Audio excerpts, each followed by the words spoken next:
인생은 힘들수록 누군가의 따뜻한 한마디가 숨이 됩니다. 오늘 저는 네 번째 아이를 품었습니다. 손이 떨렸습니다. 아침 햇살이 커튼 사이로 비집고 들어오는 그 순간 뱃속에서 움직이는 작은 심장 소리가 들리는 것만 같았습니다.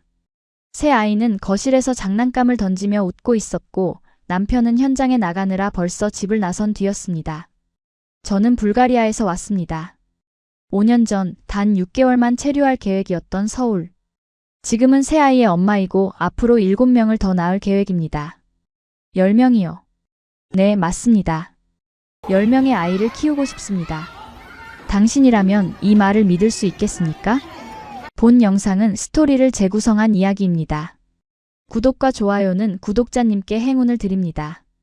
어디서 시청하고 계신지 지역을 댓글로 남겨주세요. 저는 엘리자베타 이반노바입니다. 30살입니다. 불가리아 플레벤이라는 작은 도시 출신이고 지금은 서울 외곽의 조그만 주택에서 새 아이를 키우며 살고 있습니다. 처음 한국에 왔을 땐 단 6개월만 있을 계획이었습니다. 의료 연수 프로그램이었죠. 돈을 좀 모아서 고향에 돌아가면 동생들 학비에 보태고 부모님께 집 한 채 사드리는 게 꿈이었습니다. 그런데 어느덧 5년이 지났습니다.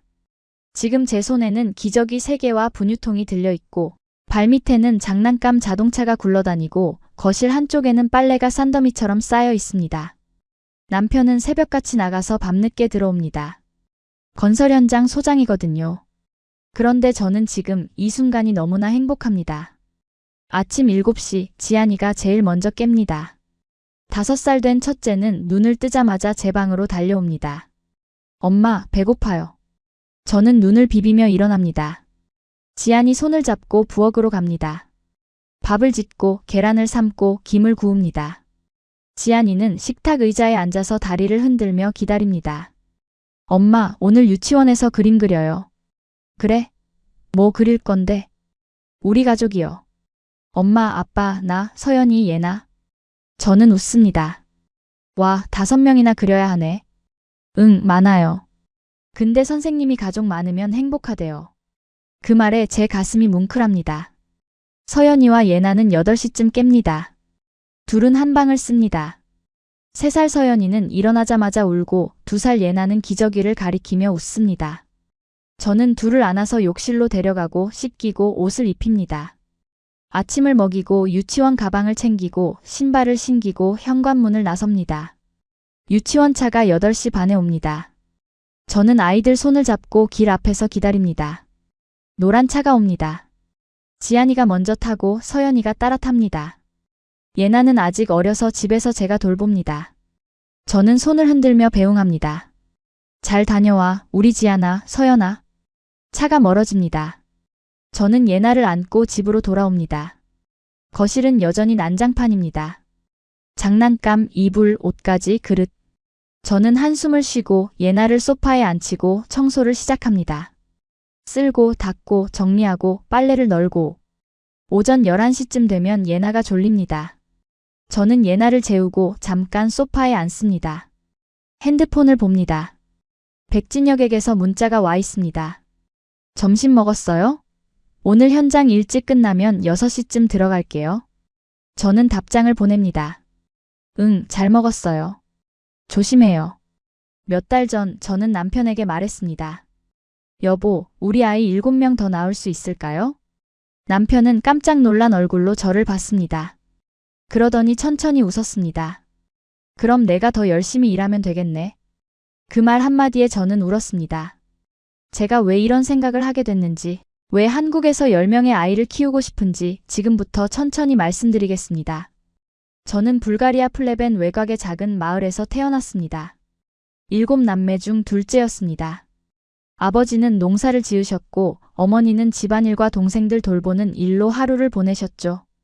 저희 집은 가난했습니다. 아니, 가난하다는 말도 사치였습니다. 겨울에는 난방이 제대로 되지 않아서 이불을 3겹씩 덮고 잤고 여름에는 물을 끓여 마셔야 했습니다. 전기가 나가는 날도 많았습니다. 마을에는 집이 20채 정도 있었습니다. 대부분 농사를 지으며 사는 사람들이었죠. 저는 학교까지 매일 5km를 걸어 다녔습니다. 비가 와도 눈이 와도 걸었습니다. 언니 마리아는 16에 결혼했습니다. 집안 형편이 어려워서 학교를 그만뒀거든요. 언니가 떠나던 날 저는 울었습니다. 엘리자베타, 너는 꼭 공부해야 해. 나처럼 되지 마. 언니의 말이 지금도 귓가에 맴돕니다. 그래도 부모님은 저를 간호학교에 보내주셨습니다. 돈을 빌려서라도 딸 하나는 제대로 된 직업을 가지게 해주고 싶으셨나 봅니다. 저는 그 빚을 갚기 위해 열심히 공부했습니다. 간호학교는 수도인 소피아에 있었습니다. 저는 기숙사에서 살았습니다. 방은 4명이 함께 썼고 좁고 춥고 어두웠습니다. 하지만 저는 불평하지 않았습니다. 그저 공부했습니다. 새벽 5시에 일어나서 책을 읽고 수업을 듣고 실습을 하고 밤늦게까지 도서관에 남아서 공부했습니다. 주말에는 아르바이트를 했습니다. 식당에서 설거지를 하고 가게에서 물건을 나르고 청소를 했습니다. 4년 동안 그렇게 살았습니다. 졸업할 때 저는 전체 수석이었습니다. 교수님들이 축하해줬습니다. 어머니와 아버지도 소피아까지 오셨습니다. 아버지는 오래된 양복을 입고 계셨고 어머니는 새로 장만한 드레스를 입고 계셨습니다. 두 분 다 늙어 보이셨습니다. 졸업식이 끝나고 우리는 허름한 식당에서 저녁을 먹었습니다. 아버지가 말했습니다. 엘리자베타, 자랑스럽다. 그 한마디에 저는 울었습니다. 22살에 졸업하고 저는 플레벤 시내의 산부인과 병원에 취직했습니다. 월급은 많지 않았지만 저는 그 돈의 절반을 집에 보냈습니다. 동생들 학비, 아버지 병원비, 집 수리비. 제 몫은 늘 맨 나중이었습니다. 병원 일은 힘들었습니다. 하루에 12시간씩 근무했고 밤 근무도 많았습니다. 산모들을 돌보고 신생아를 돌보고 의사들을 보조했습니다. 손은 늘 거칠었고 발은 늘 부었고 허리는 늘 아팠습니다. 그래도 저는 행복했습니다. 생명이 태어나는 순간을 볼 때마다 가슴이 벅찼습니다. 산모가 아기를 안고 우는 모습을 볼 때마다 저도 같이 울었습니다. 언젠가 나도 엄마가 되겠지. 그렇게 생각했습니다. 그렇게 8년을 일했습니다. 연애는 한 번도 해보지 못했습니다. 시간도 없었고 여유도 없었고 마음도 없었습니다. 그냥 일하고 돈 벌고 집에 보내고 그게 제 삶이었습니다. 동료들은 가끔 물었습니다. 엘리자베타, 결혼 안 해? 아직이요. 언제 할 건데? 나중에요. 나중이 언제인지는 저도 몰랐습니다. 그러던 어느 날 병원 게시판에 공고가 하나 붙었습니다. 한국 서울의 병원에서 6개월간 의료연수 프로그램을 진행한다는 내용이었습니다. 항공비, 숙소, 월급까지 제공된다고 했습니다. 월급은 불가리아에서 받는 것의 3배였습니다. 저는 망설이지 않고 지원했습니다. 6개월이면 금방이야. 돈 모아서 돌아오면 돼. 그럼 아버지 빚도 다 갚을 수 있어. 그렇게 생각했습니다. 신청서를 쓰고 면접을 보고 한국어 시험을 봤습니다. 한 달 뒤 합격 통보를 받았습니다. 저는 기뻐서 뛰었습니다. 집에 전화를 걸었습니다. 어머니가 받았습니다. 엄마, 나 한국 가요. 6개월 동안 병원에서 일할 수 있어요. 한국? 그게 어디야? 아시아에 있어요. 아주 먼 나라예요. 어머니는 잠시 침묵했습니다. 그러더니 말했습니다. 엘리자베타, 너무 멀리 가는 거 아니냐? 괜찮아요, 엄마. 6개월만 있다 올게요. 그동안 돈 많이 벌어서 집도 고치고 동생들 학비도 넉넉히 보낼게요. 정말 돌아올 거지? 네, 당연하죠. 그게 제가 고향을 떠나기 전 마지막으로 한 약속이었습니다. 출발 전날 밤 저는 짐을 쌌습니다. 옷 몇 벌, 책 몇 권, 사진 한 장. 가족 사진이었습니다. 어머니, 아버지, 언니, 남동생들, 여동생들. 모두가 웃고 있었습니다. 6개월 뒤에 다시 만나요. 저는 사진에 대고 말했습니다. 2019년 3월 15일 인천공항에 도착했습니다. 비행기에서 내리는 순간부터 숨이 막혔습니다. 사람들이 너무 많았습니다.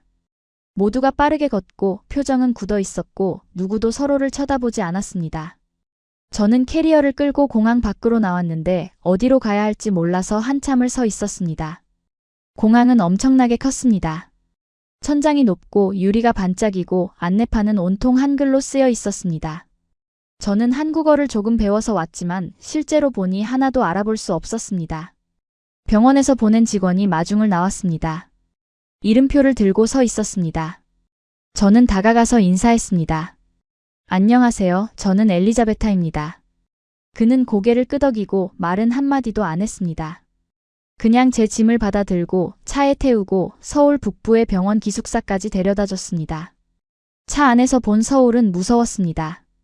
건물이 너무 높고 차가 너무 많고 사람들이 너무 바빴습니다. 신호등은 쉴 새 없이 바뀌고 지하철은 땅 밑으로 달리고 하늘에는 비행기가 날아다녔습니다. 이곳에서 내가 살 수 있을까? 그런 생각이 들었습니다. 기숙사는 방 하나에 침대, 책상, 작은 냉장고가 전부였습니다. 창문 밖으로 보이는 건 회색 건물들 뿐이었습니다. 저는 짐을 풀고 침대에 앉았습니다. 갑자기 무서웠습니다. 내가 뭐하러 여기까지 왔지? 첫날 밤 저는 침대에 누워서 천장을 바라봤습니다. 눈물이 나왔습니다. 소리 없이 이불을 뒤집어 쓰고 울었습니다. 고향이 그리웠습니다. 어머니 목소리, 아버지 웃음소리, 동생들 떠드는 소리. 여기는 너무 조용했습니다. 다음 날부터 근무가 시작됐습니다. 오전 7시에 병원에 도착했습니다. 유니폼을 입고 명찰을 달고 산부인과로 갔습니다. 다른 간호사들이 저를 봤습니다. 그리고 외면했습니다. 외국인이네.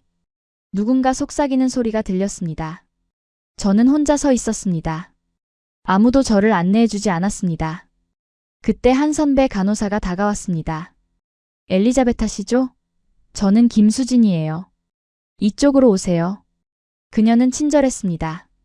병원 구조를 설명해주고 일하는 방법을 가르쳐주고 점심시간에 식당도 안내해줬습니다. 한국 처음이죠? 적응하기 힘들 거예요. 천천히 배우세요. 저는 고마웠습니다. 하지만 다른 간호사들은 달랐습니다. 저를 무시했습니다. 제가 실수하면 한숨을 쉬고 제가 질문하면 귀찮다는 표정을 지었습니다. 환자들도 마찬가지였습니다. 외국인이 왜 여기 있어요? 한국말 할 줄 알아요? 다른 사람으로 바꿔주세요. 그런 말들을 매일 들었습니다. 하루에 12시간씩 일했습니다. 환자들은 빨리빨리 말하고 의사들은 짜증을 내고 간호사들은 저를 신경도 쓰지 않았습니다. 한국어를 조금 배워서 왔지만 실전에서는 전혀 알아들을 수가 없었습니다. 활력 징후 체크하세요. 수액 교체 필요해요. 보호자 연락됐어요? 단어는 알아들었지만 빠른 속도로 쏟아지는 지시들을 따라가기 힘들었습니다. 저는 메모장을 들고 다니며 모르는 단어를 적었습니다. 저녁에 기숙사로 돌아가면 사전을 찾아가며 공부했습니다.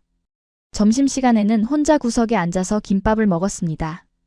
다른 간호사들은 무리지어 앉아서 떠들었지만 저를 부르지 않았습니다. 저는 괜찮은 척했습니다. 6개월만 버티면 돼. 그렇게 스스로를 다독였습니다. 저녁에는 편의점에서 삼각김밥을 사서 기숙사로 돌아왔습니다. 냉장고에 넣어두고 샤워하고 침대에 누워서 핸드폰으로 고향 사진을 봤습니다. 동생들 얼굴, 어머니 미소, 아버지의 주름진 손. 그러다 울었습니다. 소리 없이 이불을 뒤집어 쓰고 울었습니다. 어느 날은 너무 힘들어서 어머니에게 전화를 걸었습니다. 밤 11시였습니다. 불가리아는 오후 5시였습니다. 엄마. 엘리자베타? 무슨 일이야? 목소리가 왜 그래? 아무것도 아니에요. 그냥 목소리 듣고 싶어서요. 힘들지? 아니요, 괜찮아요. 거짓말하지 마. 엄마가 다 알아. 울었지? 저는 더 이상 참을 수 없었습니다. 울음이 터졌습니다. 엄마, 너무 힘들어요. 아무도 저한테 친절하지 않아요. 말도 잘 안 통하고 일도 너무 어렵고 외로워요. 어머니는 한참 아무 말도 하지 않았습니다. 그러더니 천천히 말했습니다. 엘리자베타, 돌아와. 그냥 돌아와. 안 돼요. 아직 한 달밖에 안 됐어요. 6개월은 채워야 해요. 돈보다 네가 더 중요해. 엄마는 네가 행복하면 그걸로 충분해. 그 말에 저는 더 울었습니다. 괜찮아요, 엄마. 조금만 더 버틸게요. 적응하면 나아질 거예요. 정말? 네, 정말이에요. 통화를 끊고 저는 베개에 얼굴을 묻었습니다. 6개월만 버티자. 6개월만. 그렇게 스스로를 다독였습니다. 석 달이 지났습니다. 조금씩 적응했습니다. 한국어도 늘었고 일도 익숙해졌고 동료들도 조금은 친해졌습니다. 김수진 선배는 자주 저를 챙겨줬습니다. 점심을 같이 먹고 퇴근 후에 커피도 마시고 가끔 주말에 시내 구경도 시켜줬습니다. 엘리자베타, 이제 한국말 많이 늘었어. 처음보다 훨씬 나아. 정말요? 응, 진짜. 발음도 좋아지고 듣기도 잘하고. 노력 많이 했구나. 그 말에 힘이 났습니다. 어느 날 병원 게시판에 또 다른 공고가 붙었습니다. 러시아어 통역 아르바이트를 구한다는 내용이었습니다. 건설 현장에서 외국인 노동자들과 소통할 통역사가 필요하다고 했습니다. 주말에 하루 나가면 10만 원을 준다고 했습니다. 10만 원은 큰 돈이었습니다. 저는 망설임 없이 연락했습니다. 전화를 받은 사람은 남자였습니다. 목소리가 낮고 침착했습니다. 여보세요, 백진혁입니다. 안녕하세요, 저는 엘리자베타예요. 러시아어 통역 공고 보고 전화했어요. 아, 네.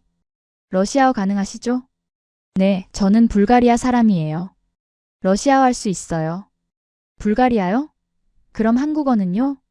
조금 할 수 있어요. 지금 병원에서 일하고 있어요.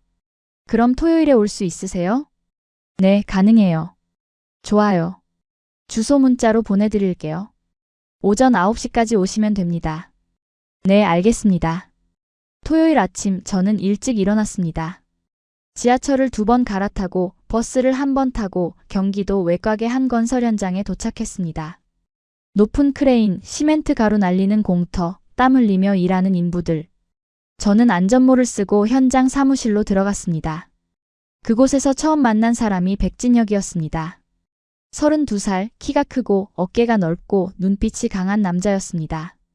안전모를 쓰고 있었고 작업복을 입고 있었고 손에는 도면을 들고 있었습니다. 말수가 적었습니다. 인사도 짧았습니다. 오셨어요? 백진혁입니다. 이 현장 소장이에요. 오늘 러시아어 가능한 인부 3명이랑 대화 좀 해주시면 됩니다. 그게 전부였습니다. 저는 고개를 끄덕이고 현장으로 나갔습니다. 러시아어를 쓰는 우즈베키스탄 출신 인부 3명이 있었습니다. 이름은 알리, 다미르, 파르오드였습니다. 저는 그들과 러시아어로 이야기를 나눴습니다. 안녕하세요. 저는 엘리자베타예요. 오늘 통역을 도와드릴 거예요. 알리가 웃으며 말했습니다. 오, 러시아어 하시네요. 어디서 오셨어요? 불가리아요. 아, 불가리아. 멀리서 오셨네요. 우리도 멀리서 왔어요. 우리는 금방 친해졌습니다. 그들은 고향 이야기를 했고 저도 제 이야기를 했습니다. 다들 외국에서 돈 벌러 온 사람들이었습니다. 가족을 위해, 미래를 위해. 일은 생각보다 수월했습니다. 한국 감독의 지시를 듣고 러시아어로 전달하고 인부들의 질문을 받고 한국어로 다시 전달하고. 저는 그 사이에서 다리 역할을 했습니다. 백진혁은 가끔 현장을 돌아다니며 확인했습니다. 그는 말이 없었습니다. 지시도 짧았습니다. 하지만 인부들을 대할 때는 존중하는 태도였습니다. 힘들면 언제든지 말하세요. 물 충분히 마시고 일하세요. 안전이 제일 중요합니다. 그런 말들을 자주 했습니다. 그런데 오후 2시쯤 사고가 났습니다. 다미르가 자재를 옮기다가 손을 다쳤습니다. 날카로운 철판에 베인 것이었습니다. 피가 많이 났습니다. 다미르는 얼굴이 하얘져서 주저앉았습니다. 다들 당황했습니다. 백진혁이 달려왔습니다. 그는 침착했습니다. 응급키트를 들고 와서 지혈을 하고 깨끗한 천으로 손을 감싸고 다미르를 부축해서 일으켰습니다. 병원 가야 해요. 제 차로 갈게요. 그는 직접 차에 다미르를 태우고 저에게 말했습니다. 같이 가주실 수 있어요? 통역이 필요할 것 같아요. 네, 당연하죠. 저도 차에 탔습니다. 병원까지 가는 동안 다미르는 불안해했습니다. 저는 손을 잡아주며 말했습니다. 괜찮아요. 병원 가서 치료받으면 돼요. 돈이 없어요. 치료비를 어떻게 내요? 걱정하지 마세요. 회사에서 처리할 거예요. 백진혁이 말했습니다. 맞아요. 회사에서 다 처리할 거예요. 월급도 그대로 나올 거고요. 걱정하지 마세요. 저는 그 말을 러시아어로 전했습니다. 다미르는 안도의 한숨을 쉬었습니다. 병원에서 치료를 받는 동안 백진혁은 조용히 옆에 앉아 있었습니다. 계속 현장에 전화를 걸어서 상황을 확인하고 다른 인부들 안전도 체크했습니다. 치료가 끝나고 다미르에게 물었습니다. 많이 아파요? 괜찮아요. 감사합니다. 아니에요. 제가 안전관리를 잘 못한 거예요. 죄송합니다. 그 말에 다미르는 고개를 저었습니다. 아니에요. 제가 조심하지 못한 거예요. 백진혁은 웃지 않았지만 눈빛이 부드러웠습니다. 현장으로 돌아가는 차 안에서 저는 백진혁을 다시 보게 됐습니다. 말은 적지만 책임감이 강하고 사람을 대하는 태도가 따뜻한 사람이었습니다. 그날 저녁 일이 끝나고 백진혁이 저에게 봉투를 건넸습니다. 오늘 고생 많으셨어요. 다음 주에도 올 수 있으세요? 네, 가능해요.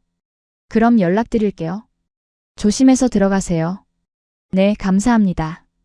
저는 봉투를 받고 현장을 나왔습니다. 버스 정류장에서 봉투를 열어봤습니다. 10만 원이 들어 있었습니다. 저는 그 돈을 꼭 쥐었습니다. 한 번 더 하면 20만 원이네. 그렇게 생각하며 웃었습니다. 그날 저는 백진혁이라는 사람을 기억하게 됐습니다. 그 뒤로 저는 몇 번 더 그 현장에 나갔습니다. 백진혁은 여전히 말이 없었습니다. 필요한 말만 했습니다. 웃지도 않았습니다. 그런데 이상하게 저는 그 사람 주변에 있으면 안정감이 들었습니다. 그는 약속을 지켰습니다. 시간을 지켰습니다. 인부들을 존중했습니다. 일을 정확하게 했습니다. 그런 모습이 신뢰감을 줬습니다. 어느 토요일 현장에서 문제가 생겼습니다. 한국인 감독 한 명이 우즈베키스탄 인부에게 소리를 질렀습니다. 파르오드가 일을 잘못했다는 이유였습니다. 심한 욕설이 섞여 있었습니다. 파르오드는 러시아어로 반박했지만 감독은 더 큰 소리로 화를 냈습니다. 이 자식이 말을 안 알아들어? 제대로 안 하면 짐 싸라고. 저는 통역을 멈췄습니다. 그 말을 어떻게 전해야 할지 몰랐습니다. 백진혁이 다가왔습니다. 왜 통역 안 해요? 저 이건 통역할 수 없어요. 무슨 말이에요? 저는 목소리를 높였습니다. 사람을 어떻게 저렇게 대할 수 있어요? 저 사람도 가족 있고 고향 있고 여기 돈 벌러 온 사람이에요. 왜 저렇게 함부로 대해요? 제 목소리가 떨렸습니다. 주변이 조용해졌습니다. 다들 저를 쳐다봤습니다. 백진혁은 잠시 아무 말도 하지 않았습니다. 그러더니 감독에게 다가가서 조용히 말했습니다. 김 대리님, 잠깐 이야기 좀 합시다. 둘은 사무실로 들어갔습니다. 10분쯤 지나서 나왔습니다. 감독은 얼굴이 붉었지만 더 이상 소리를 지르지 않았습니다. 파르오드에게 다가가서 말했습니다. 미안합니다. 제가 너무 심했어요. 파르오드는 놀란 표정으로 고개를 끄덕였습니다. 그날 저녁 현장이 끝나고 백진혁이 저를 불렀습니다. 엘리자베타 씨, 잠깐 이야기 좀 할 수 있어요? 네. 우리는 현장 밖 벤치에 앉았습니다. 저는 혼날 줄 알았습니다. 제가 큰 소리를 냈으니까요. 그런데 백진혁은 다른 말을 했습니다. 오늘 말씀 감사합니다. 제가 잘못 봤어요. 네. 사람을 함부로 대하는 게 익숙해져 있었어요. 건설 현장이 원래 그렇거든요. 욕하고 소리 지르고 무시하고. 저도 모르게 그게 당연하다고 생각했어요. 미안합니다. 저는 놀라서 아무 말도 하지 못했습니다. 엘리자베타 씨 말이 맞아요. 사람을 사람답게 대해야죠. 외국인이든 한국인이든 인부든 소장이든 다 똑같은 사람이니까요. 그 말에 제 눈시울이 뜨거워졌습니다. 저 너무 큰 소리 내서 죄송해요. 아니요, 괜찮아요. 오히려 감사해요. 덕분에 정신 차렸어요. 백진혁이 처음으로 웃었습니다. 작은 미소였지만 진심이 느껴졌습니다. 다음 주에도 올 수 있으세요? 네, 올 수 있어요. 다행이에요. 엘리자베타 씨가 없으면 통역이 안 되니까요. 감사합니다. 저는 일어서서 인사하고 버스 정류장으로 걸어갔습니다. 뒤돌아보니 백진혁이 여전히 벤치에 앉아 있었습니다. 그는 하늘을 보고 있었습니다. 그날부터 저는 백진혁을 다르게 보기 시작했습니다. 몇 주 뒤 백진혁이 제게 문자를 보냈습니다. 저녁 드셨어요? 시간 되시면 같이 식사 어떠세요? 저는 놀랐습니다. 그 사람이 먼저 연락을 한 건 처음이었으니까요. 핸드폰을 들여다보며 한참을 고민했습니다. 가도 될까? 이상하게 생각하지 않을까? 하지만 거절할 이유가 없었습니다. 네, 좋아요. 그렇게 답장을 보냈습니다. 다음 날 저녁 백진혁은 병원 근처로 차를 몰고 왔습니다. 저는 기숙사에서 나와 그의 차에 탔습니다. 처음 타보는 한국 남자의 차였습니다. 깨끗하고 정돈되어 있고 약간 긴장되는 공간이었습니다. 어디 가세요? 김치찌개 괜찮으세요? 제가 아는 집이 하나 있어요. 김치찌개요? 매운 음식이죠? 네, 매운데 맛있어요. 한번 드셔보세요. 네, 좋아요. 차는 서울 외곽으로 향했습니다. 고속도로를 벗어나 작은 골목길로 들어갔습니다. 허름한 한식당이었습니다. 간판도 오래됐고 안은 좁았고 테이블도 몇 개 없었습니다. 하지만 사람들이 꽉 차 있었습니다. 여기 맛집이에요. 제가 어렸을 때부터 다녔어요. 백진혁이 말했습니다. 우리는 구석자리에 앉았습니다. 사장 아주머니가 다가왔습니다. 진혁아, 오랜만이네. 여긴 누구야? 친구예요. 친구? 여자친구 처음 데려오네. 외국분이야? 네, 불가리아에서 왔어요. 그래? 잘 왔어. 뭐 먹을래? 김치찌개 둘이요. 알았어. 사장 아주머니는 웃으며 주방으로 들어갔습니다. 저는 백진혁을 봤습니다. 여기 자주 오세요? 네, 부모님이 살아계실 때 같이 왔었어요. 지금도 가끔 와요. 부모님이? 네, 몇 년 전에 돌아가셨어요. 교통사고였어요. 저는 놀라서 아무 말도 하지 못했습니다. 괜찮아요. 이제 괜찮아요. 백진혁이 작게 웃었습니다. 김치찌개가 나왔습니다. 뚝배기에 담겨 있었고 김이 모락모락 나고 빨갛고 냄새가 강했습니다. 두부, 돼지고기, 파, 양파가 들어 있었습니다. 저는 조심스럽게 한 숟가락 떴습니다. 매웠습니다. 눈물이 날 정도로 매웠습니다. 입안이 얼얼하고 혀가 타는 것 같았습니다. 저는 급하게 물을 마셨습니다. 백진혁이 웃었습니다. 너무 매워요? 네, 진짜 매워요. 천천히 드세요. 익숙해지면 맛있어요. 저는 다시 한 숟가락 떴습니다. 여전히 매웠습니다. 그런데 이상했습니다. 매우면서도 계속 먹고 싶었습니다. 뜨겁고 얼얼하고 속이 확 풀리는 느낌이었습니다. 맵지만 따뜻해요. 백진혁이 웃었습니다. 처음 보는 그의 환한 웃음이었습니다. 그죠? 여기 음식이 그래요. 매운데 따뜻해요. 한국 사람들도 그래요. 처음엔 차갑고 무뚝뚝한 것 같은데 알고 보면 따뜻해요. 저는 그 말이 이상하게 기억에 남았습니다. 그날 저녁 우리는 많은 이야기를 나눴습니다. 백진혁은 서울에서 태어나 자랐고 부모님은 일찍 돌아가셨고 혼자 살며 일만 했다고 했습니다. 친구도 별로 없고 연애도 거의 안 해봤다고 했습니다. 그냥 일하는 게 편했어요. 사람 만나는 게 어려웠거든요. 뭐라고 말해야 할지 모르겠고 어색하고. 저는 고개를 끄덕였습니다. 저도 그래요. 고향에서도 친구가 별로 없었어요. 일만 했어요. 동생들 학비 벌고 집안 도와주고. 제 시간은 없었어요. 비슷하네요. 그러게요. 우리는 서로를 보며 웃었습니다. 식사를 마치고 백진혁이 저를 기숙사까지 태워다 줬습니다. 차 안에서 저는 물었습니다. 오늘 왜 저를 불렀어요? 백진혁은 잠시 말이 없었습니다. 그러더니 천천히 대답했습니다. 그냥 같이 밥 먹고 싶었어요. 혼자 먹는 게 외로워서요. 그 말이 제 가슴을 찔렀습니다. 저도 그래요. 맨날 혼자 편의점 김밥 먹어요. 그럼 다음에 또 같이 먹어요. 네, 좋아요. 기숙사 앞에서 내리며 저는 인사했습니다. 오늘 감사했어요. 맛있었어요. 다행이에요. 조심해서 들어가세요. 네. 저는 기숙사로 들어갔습니다. 엘리베이터를 타고 올라가며 거울에 비친 제 얼굴을 봤습니다. 웃고 있었습니다.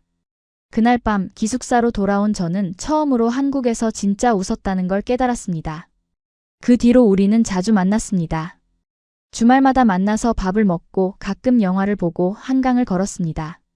백진혁은 말이 여전히 적었지만 저는 그게 편했습니다. 그는 제 말을 들어줬습니다. 고향 이야기, 동생들 이야기, 어머니 이야기 다 들어줬습니다.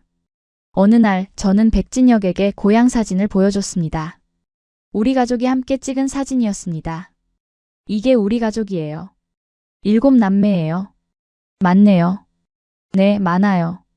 시끄럽고 정신없지만 좋아요. 부럽네요. 저는 외동이에요. 외롭지 않았어요? 많이 외로웠어요. 특히 부모님 돌아가시고 나서요. 백진혁의 목소리가 낮아졌습니다. 가족이 그립지 않아요? 그렇죠. 엄청 그리워요. 특히 밤에요. 혼자 집에 있으면 너무 조용해서 무서워요. 저는 그의 손을 잡았습니다. 이제 혼자 아니에요. 제가 있잖아요. 백진혁이 저를 봤습니다. 눈빛이 흔들렸습니다. 석 달쯤 지났을 때 백진혁이 말했습니다. 엘리자베타, 저랑 사귀어 줄 수 있어요? 우리는 한강공원을 걷고 있었습니다. 저녁 해가 지고 강물이 반짝이고 사람들이 자전거를 타고 지나갔습니다. 저는 놀랐습니다. 그런데 대답은 금방 나왔습니다. 네. 정말요? 네, 정말이에요. 백진혁이 웃었습니다. 환하게 어린아이처럼 웃었습니다. 우리는 연인이 됐습니다. 그날부터 모든 게 달라졌습니다.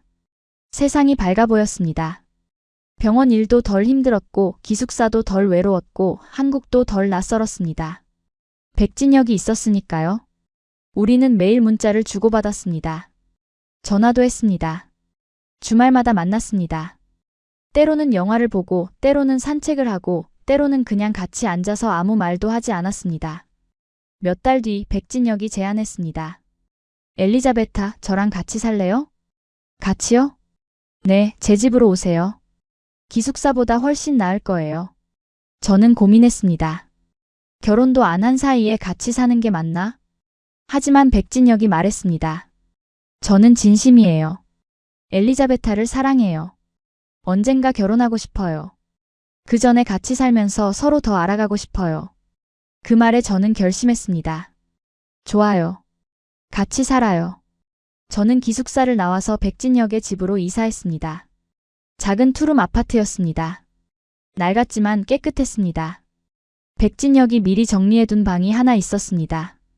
이 방 쓰세요. 제가 청소했어요. 감사해요. 우리는 조심스럽게 함께 사는 법을 배워갔습니다. 아침에는 함께 커피를 마시고 저녁에는 함께 밥을 먹고 주말에는 함께 장을 보고 청소를 했습니다. 그렇게 몇 달이 지났습니다. 어느 날 아침 저는 속이 이상했습니다. 메스꺼웠습니다. 화장실에서 토했습니다.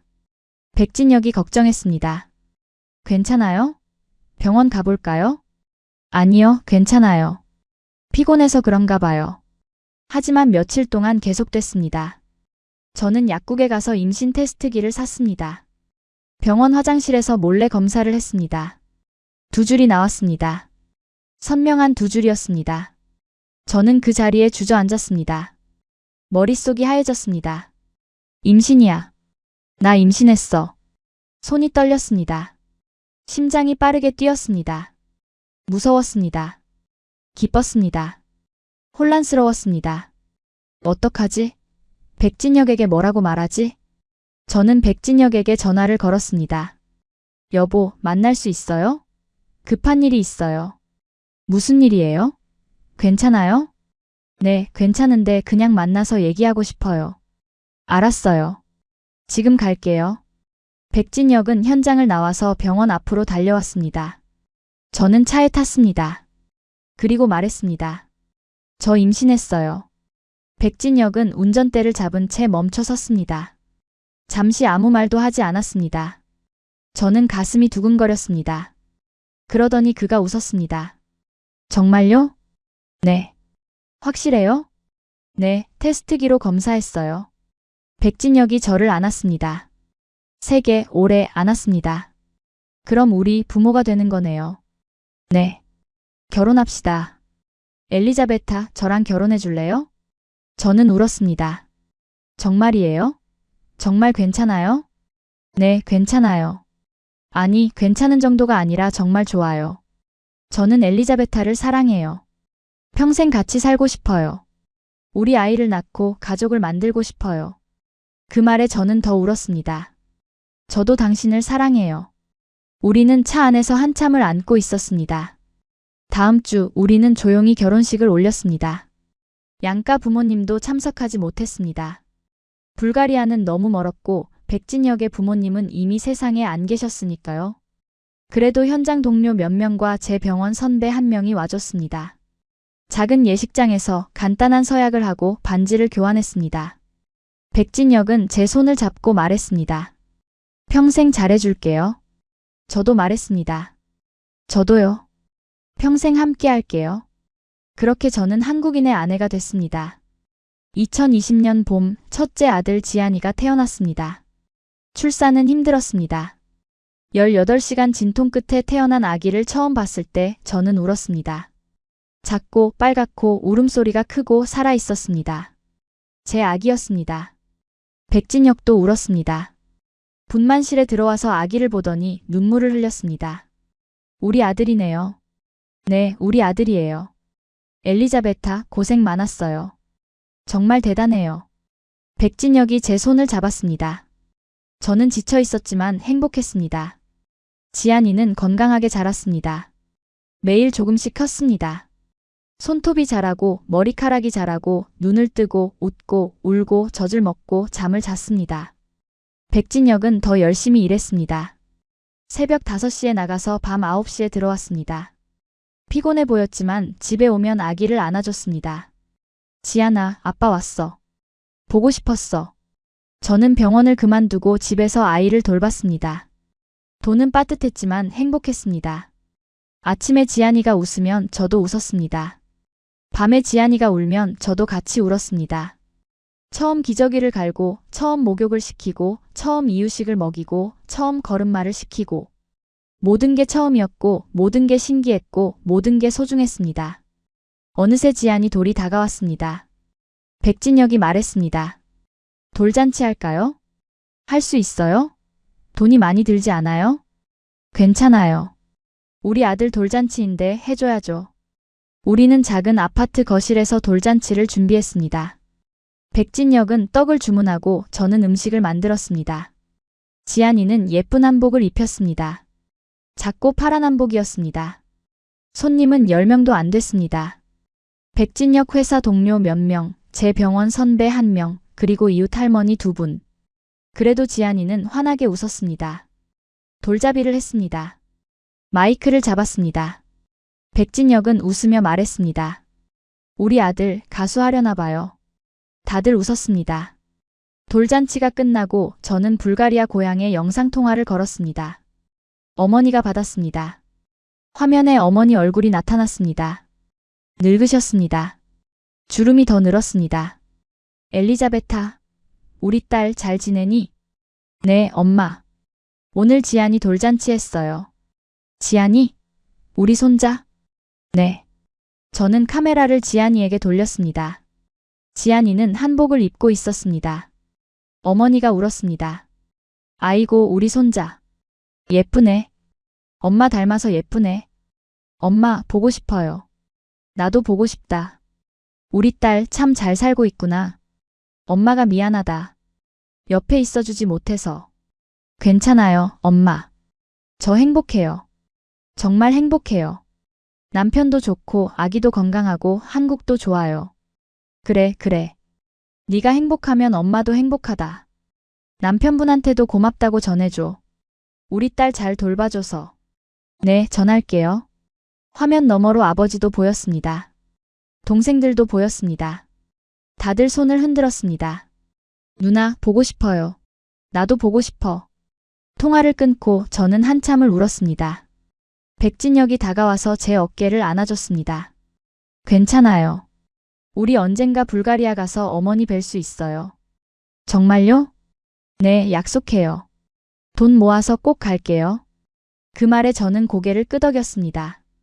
그날 밤 저는 백진역에게 말했습니다. 여보, 아이 더 낳고 싶어요. 그래요? 언제요? 지금 당장은 아니고 지안이가 좀 크면요. 저는 아이를 많이 낳고 싶어요. 백진역이 웃었습니다. 좋아요. 우리 많이 낳아요. 가족 많이 만들어요. 저는 그의 손을 꼭 잡았습니다. 지안이가 3살 되던 해 둘째를 낳았습니다. 딸이었습니다. 이름은 서연이라고 지었습니다. 출산은 여전히 힘들었지만 첫째 때보다는 수월했습니다. 아는 게 많아져서였습니다. 서연이는 지안이보다 조용했습니다. 잘 먹고 잘 자고 잘 웃었습니다. 지안이는 동생을 좋아했습니다. 매일 서연이 옆에 앉아서 놀아줬습니다. 서연아, 이거 봐. 오빠가 자동차 가져왔어. 그런 모습을 보면 제 가슴이 벅찼습니다. 그리고 2년 뒤 셋째를 낳았습니다. 또 딸이었습니다. 이름은 예나라고 지었습니다. 새 아이를 키우는 건 전쟁이었습니다. 아침에 눈을 뜨면 지안이가 이미 깨어서 장난감을 뒤집어 놓고 있고, 서연이는 기저귀가 젖어서 울고, 예나는 배고프다고 보채고, 저는 정신없이 기저귀를 갈고, 분유를 타고, 밥을 먹이고, 빨래를 돌리고, 청소를 하고, 하루가 어떻게 가는지 모를 정도였습니다. 밥을 먹일 때도 전쟁이었습니다. 지안이는 편식을 하고, 서연이는 음식을 흘리고, 예나는 숟가락을 던졌습니다. 저는 한 명씩 돌아가며 먹이고 제 밥은 나중에 먹었습니다. 식은 밥, 식은 국. 하지만 배가 고파서 맛있었습니다. 빨래도 끝이 없었습니다. 매일 세탁기를 3번씩 돌렸습니다. 아이들 옷, 이불, 수건. 빨래를 널다 보면 어느새 저녁이었습니다. 청소도 끝이 없었습니다. 장난감을 정리하면 또 어질러지고, 바닥을 닦으면 또 더러워지고, 쓰레기를 버리면 또 쌓였습니다. 백진역은 새벽같이 나가서 밤늦게 들어왔습니다. 현장 일은 힘들었고 돈은 늘 부족했습니다. 그래도 그는 집에 오면 아이들을 안아주고 제게 오늘도 고생 많았어요 라고 말해줬습니다. 그 한마디가 저를 버티게 했습니다. 어느 날 밤 세 아이가 모두 잠든 뒤 저는 거실 소파에 앉아서 멍하니 천장을 바라봤습니다. 온몸이 아팠습니다. 허리도 아프고 어깨도 아프고 손목도 아팠습니다. 그런데 이상하게도 행복했습니다. 이게 내 삶이구나. 그렇게 생각했습니다. 백진역이 샤워를 하고 나와서 제 옆에 앉았습니다. 엘리자베타, 힘들죠? 아니요, 괜찮아요. 거짓말이에요. 얼굴에 다 써 있어요. 저는 웃었습니다. 힘들어도요. 저는 이 삶이 좋아요. 아이들이 자라고 당신이 기다리는 이 집 이제 전부예요. 백진역이 제 손을 잡았습니다. 감사합니다. 저랑 결혼해줘서, 아이들 낳아줘서, 이렇게 살아줘서. 저는 그의 손을 꼭 잡았습니다. 저야말로 감사해요. 저를 받아줘서, 한국에 데려와줘서. 우리는 한참을 손을 잡고 앉아 있었습니다.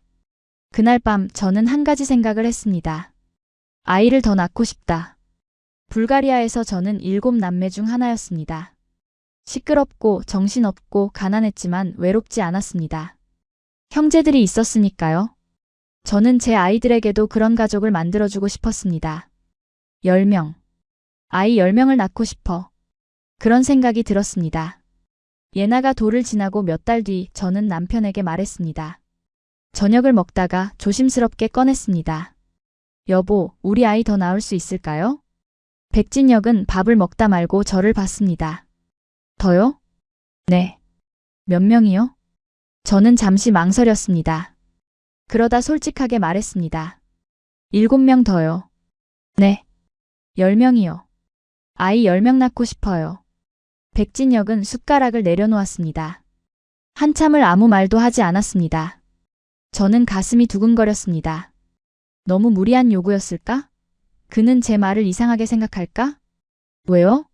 10명이나. 저는 7남매 중 하나였어요.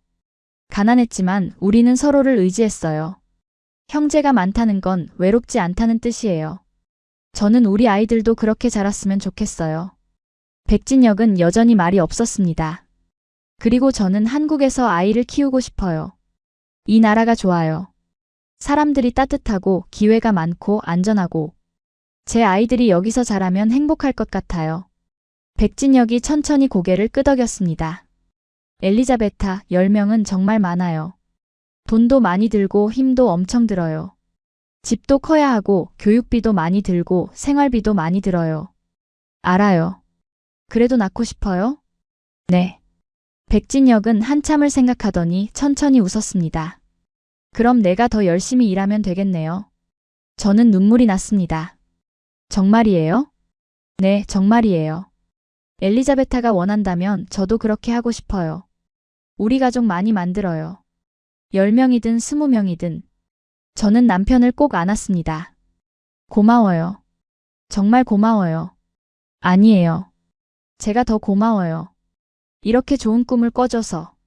그날 밤 우리는 오랜만에 손을 잡고 집 근처 작은 공원을 걸었습니다. 밤 공기가 시원했습니다. 하늘에는 별이 많았습니다. 10명 낳으면 어떻게 될까요? 제가 물었습니다. 글쎄요. 상상이 안 되네요. 엄청 시끄럽겠죠. 집도 훨씬 큰 곳으로 옮겨야 해요. 그럼 더 열심히 일해야겠네요. 승진도 해야 하고 월급도 더 받아야 하고. 미안해요. 제가 너무 무리한 부탁을 한 건 아닐까요? 백진혁이 제 어깨를 안았습니다. 아니에요. 전혀 무리한 부탁이 아니에요. 오히려 좋아요. 저도 가족이 많았으면 좋겠다고 생각했거든요. 혼자 크면서 외로웠으니까요. 우리 아이들은 절대 외롭지 않게 키워줍시다. 네. 우리는 한참을 걸었습니다. 공원 벤치에 앉아서 하늘을 봤습니다. 힘들 거예요. 백진혁이 말했습니다. 알아요. 그래도 괜찮아요? 네, 괜찮아요. 당신이 옆에 있으면. 백진혁이 웃었습니다. 그날 밤 저는 처음으로 미래가 두렵지 않았습니다. 10명의 아이를 키우는 미래, 그게 행복해 보였습니다. 새 아이를 키우며 살다 보니 자연스럽게 이웃들과 가까워졌습니다. 맞은편에 사시는 박 할머니는 처음 뵀을 때부터 저를 예뻐해 주셨습니다. 70이 넘으신 할머니는 매일 아침 산책을 나가셨는데 아이들이 유치원 차를 기다리는 모습을 보면 꼭 다가오셨습니다. 아이고, 외국에서 왔다며? 힘들지? 애 셋이나 키우느라 고생 많다. 괜찮아요, 할머니. 아이들이 건강해서 다행이에요. 그래도 힘들 텐데. 혼자 다 하잖아. 남편은 밤늦게 들어오고 할머니는 제 사정을 다 아셨습니다. 가끔 김치를 담가서 가져다 주셨고 아이들 옷도 챙겨주셨습니다. 지안이가 아플 때는 직접 죽을 끓여 가져다 주셨습니다. 외국 며느리고 뭐고 없어. 다 우리 이웃이지. 힘들면 언제든 할머니한테 와. 그 말에 저는 눈물이 났습니다. 감사합니다, 할머니. 뭘 감사해.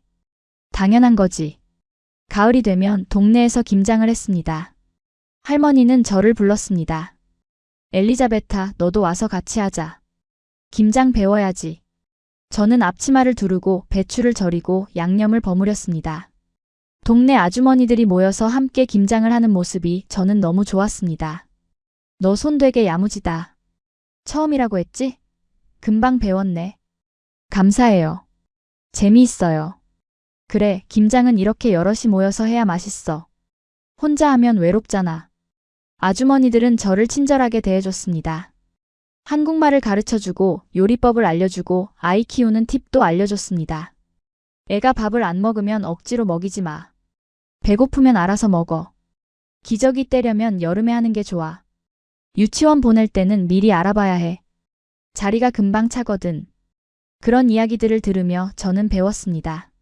한국에서 엄마로 사는 법을요. 어느 날 할머니가 말씀하셨습니다. 엘리자베타, 너 아이 10명 낳는다며? 네. 누가 그러셨어요? 진혁이한테 들었지. 그 친구 요즘 일 미친 듯이 한대. 애 10명 키울 돈 벌려고. 저는 부끄러워서 얼굴이 빨개졌습니다. 네, 맞아요. 저 정말 10명 낳고 싶어요. 그래, 많이 낳아라. 요즘 애들은 하나도 안 낳는데 넌 기특하다. 나라가 망하려면 애를 안 낳아야 하는데 너 같은 애가 있어서 다행이다. 감사합니다, 할머니. 근데 정말 10명 키울 수 있겠어? 할 수 있어요. 꼭 할 거예요. 할머니가 웃으셨습니다. 그래, 의지가 대단하구나. 할머니가 도와줄게. 힘들면 언제든지 와. 그 말에 저는 힘이 났습니다. 동네 마트 아주머니도 저를 알아봤습니다. 엘리자베타 씨, 오늘은 뭐 사러 왔어요? 기저귀랑 분유요. 애들 크는 게 빠르지? 기저귀가 금방 없어지지? 네, 진짜 빨라요. 그래도 애들 있으니까 좋지? 집이 활기차잖아. 네, 정말 좋아요. 마트 아주머니는 가끔 과일을 더 넣어주시거나 할인해 주셨습니다. 애새 키우느라 힘들 텐데 이거 서비스야. 아니에요. 괜찮아요. 됐어. 받아. 우리 동네 사람끼리 도와야지. 그렇게 저는 조금씩 한국 사회에 녹아들었습니다. 동네 사람들이 저를 받아줬습니다. 외국인이라고 차별하지 않았습니다. 오히려 더 챙겨줬습니다. 아이들 어린이집 선생님도 저를 친절하게 대해줬습니다. 지안이 엄마, 지안이가 요즘 한글 읽기 시작했어요. 정말 빨라요. 정말요? 다행이에요. 네, 똑똑해요. 엄마가 집에서 많이 가르쳐 주나 봐요. 아니에요. 저는 한국말도 잘 못하는데요. 그래도 사랑으로 키우시잖아요. 그게 제일 중요해요. 선생님의 말에 저는 울컥했습니다. 은행에 갈 때도 마찬가지였습니다. 창구 직원이 제 이름을 보고 물었습니다. 외국 분이세요? 네, 불가리아에서 왔어요. 아, 그렇군요. 한국말 정말 잘하시네요. 아직 많이 부족해요. 아니에요. 충분히 잘하세요. 필요한 거 있으시면 언제든지 말씀하세요. 그런 작은 친절들이 쌓여서 저는 한국을 사랑하게 됐습니다. 여기는 차별이 없구나.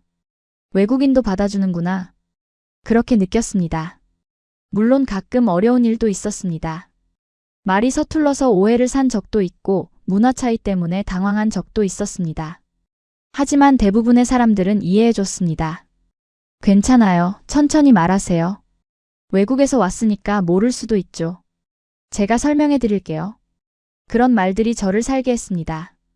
어느 날 박 할머니가 말씀하셨습니다. 엘리자베타, 너는 이제 우리 동네 사람이야. 외국 사람이 아니라 그냥 우리 이웃이야. 정말요, 할머니? 그럼 진짜지. 애들도 여기서 크고 남편도 여기서 일하고 너도 여기 사는데 당연히 우리 사람이지. 그 말에 저는 울었습니다. 감사합니다, 할머니. 정말 감사합니다. 뭘 감사해. 당연한 거야. 그날 저는 확신했습니다. 한국은 내 나라다. 여기가 내 집이다. 지금은 2024년 가을입니다. 지안이는 벌써 5살이 되었고 서연이는 3살, 예나는 2살입니다. 아이들은 빠르게 자랍니다. 어제까지 아기였던 것 같은데 어느새 말도 하고 걷고 뛰어다닙니다. 요즘 저는 아침 6시에 일어납니다. 백진역은 새벽 5시에 일어나서 벌써 집을 나섰고 저는 조용한 주방에서 아이들 아침을 준비합니다. 밥을 짓고 계란을 삶고 과일을 깎습니다. 지안이 도시락, 서연이 간식통, 예나 분유통. 하나하나 챙기다 보면 어느새 7시입니다. 지안이가 제일 먼저 깹니다. 엄마, 일어났어요. 그래, 우리 지안이. 씻으러 가자. 손을 잡고 화장실로 갑니다. 세수를 시키고 양치를 시키고 옷을 입힙니다. 지안이는 이제 혼자서도 잘합니다. 서연이와 예나도 깹니다. 둘은 한 방을 씁니다. 서연이는 눈을 비비며 나오고 예나는 울면서 나옵니다. 저는 둘을 안고 달래고 씻기고 옷을 입힙니다. 아침 식사를 합니다. 밥, 계란, 김, 과일. 지안이는 잘 먹지만 서연이는 편식을 하고 예나는 음식을 흘립니다. 저는 한 명씩 돌아가며 먹이고 닦아주고 물을 주고 8시 반 유치원 차가 옵니다. 지안이와 서연이를 데리고 나갑니다. 예나는 아직 어려서 집에 남습니다. 두 아이를 차에 태우고 손을 흔들며 배웅합니다. 잘 다녀와, 지안아, 서연아. 차가 멀어집니다. 저는 예나를 안고 집으로 돌아옵니다. 거실을 정리합니다. 장난감을 치우고 이불을 개고 바닥을 닦습니다. 빨래를 돌리고 설거지를 하고 청소기를 돌립니다. 11시쯤 되면 예나가 졸립니다. 저는 예나를 재우고 잠깐 소파에 앉습니다. 핸드폰을 봅니다. 백진역에게서 문자가 와 있습니다. 점심 먹었어요? 오늘 현장 일찍 끝나면 6시쯤 들어갈게요. 저는 답장을 보냅니다. 응, 잘 먹었어요. 조심해요. 사랑해요. 그리고 배를 만집니다. 4번째 아이가 여기 있습니다. 임신 12주입니다. 이제는 확실합니다. 병원에서 초음파를 봤습니다. 작은 심장이 뛰고 있었습니다. 빠르고 강하게. 의사 선생님이 말했습니다. 건강하게 잘 자라고 있어요. 축하합니다. 저는 울었습니다. 감사합니다. 집에 돌아와서 백진혁에게 말했습니다. 여보, 임신했어요. 백진혁은 놀란 표정으로 저를 봤습니다. 그러더니 웃었습니다. 정말요? 네. 몇 주예요? 12주요. 그럼 앞으로 6개월 뒤에 만나는 거네요. 네. 백진혁이 저를 안았습니다. 고생 많겠어요. 애 셋 키우면서 임신하느라. 괜찮아요. 익숙해요. 그래도 힘들 거예요. 당신이 있으니까 괜찮아요. 백진혁이 제 배를 쓰다듬었습니다. 넷째야, 안녕. 아빠야.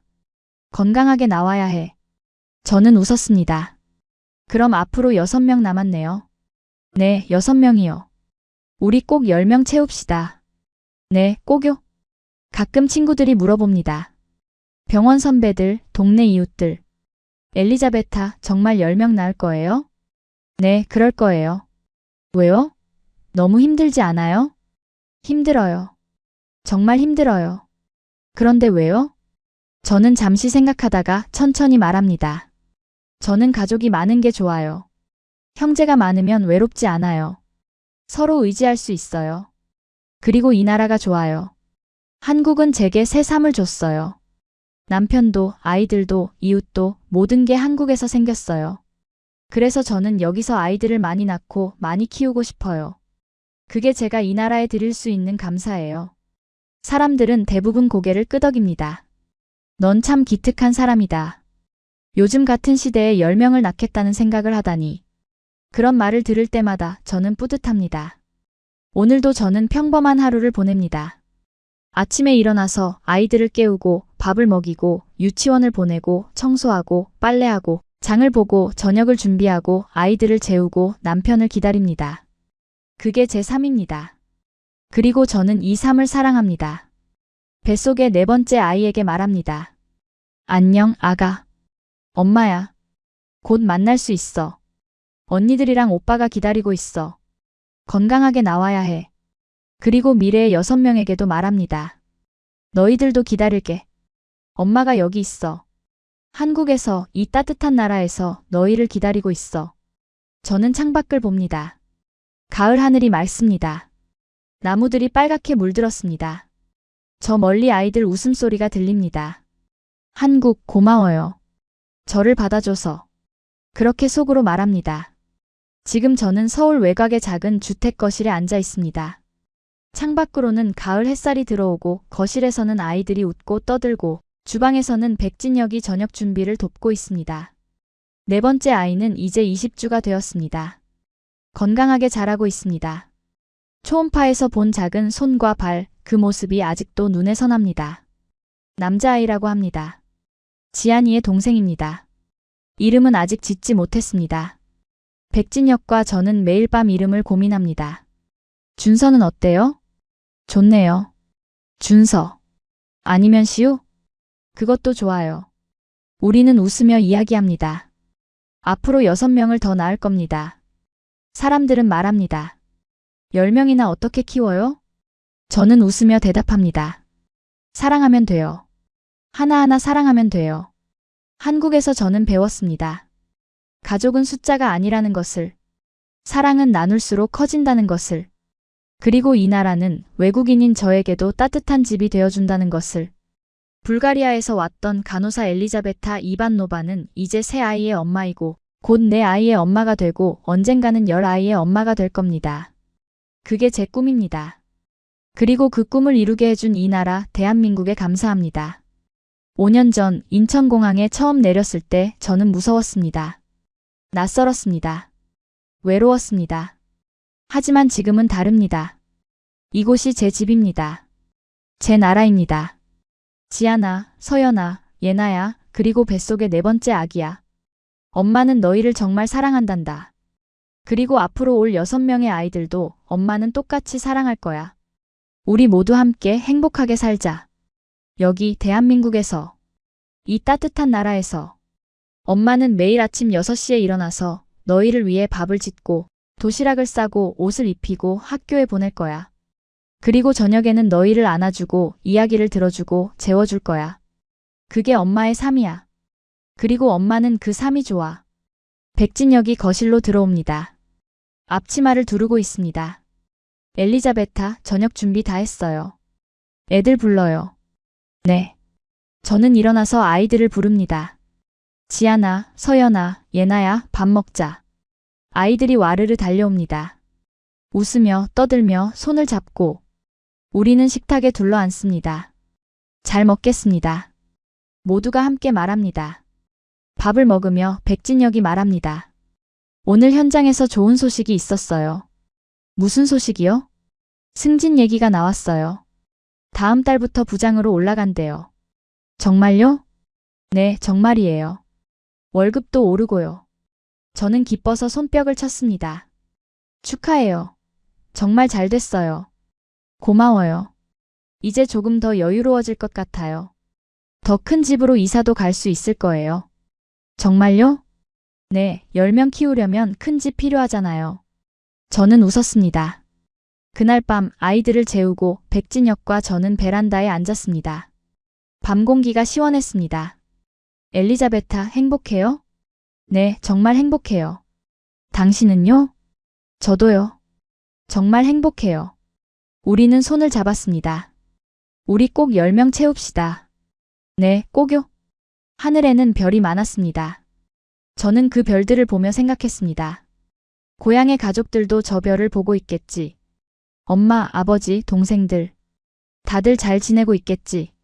언젠가 우리는 불가리아에 갈 겁니다. 10명의 아이들을 데리고. 그리고 부모님께 말씀드릴 겁니다. 엄마, 아빠, 저 정말 행복해요. 한국에서 정말 좋은 사람 만났고 아이들도 건강하게 키우고 있어요. 걱정하지 마세요. 그날이 올 때까지 저는 열심히 살 겁니다.